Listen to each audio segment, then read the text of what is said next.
So what are the needs? I mean, for example, if they ask you like to gain so much, to earn so much of money, or if you want to be a best guy out there, so what are the needs?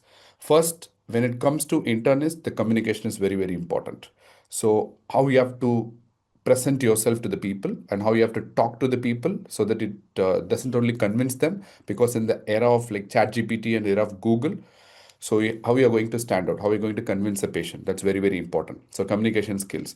So my professor always used to say, you can be either optimistic or diplomatic, but not pessimistic always, because the moment you start with pessimism to someone, they don't come back to you. So how to get that art of optimism and diplomatism like over the period of time. So with a touch of like maybe sometimes if a patient is in a terminal ill patient, so how do you explain that to that? So all these communication skills matter a lot. So that you have to learn first during your residency. Second, with the communication comes with the art of empathy and sympathy. So this is one field where AA is not going to take over, at least at this point of time. That is because we are humans and you understand others' pain and emotions. So a lot of people are coming with a lot of pain waiting for you for hours together, and how you're going to sympathize and empathize on them. That's so important. This is one field. The medical field and the surgical field allows you to understand others' emotions and to reciprocate in return. So that's one of the important need of this field. And I would say knowledge, of course, the third thing, very, very important pillar. If you're not knowledgeable, of course, you will get exposed very fast.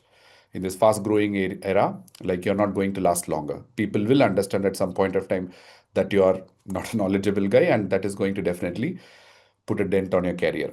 And exposure, of course, that's why we talk about the good colleges, the exposure. So to bridge that exposure, I know not all people see. I always say that rank one is only one rank. Unfortunately, you don't have many rank ones. Similarly, like not everyone is going to end up in a good institute.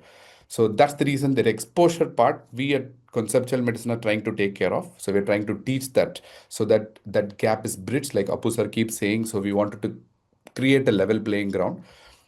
And finally, last but not the least, the skills. I mean, why I kept the skill at the last is because skills, I would say, like Amrit sir would agree, maybe that's the first thing for a surgeon.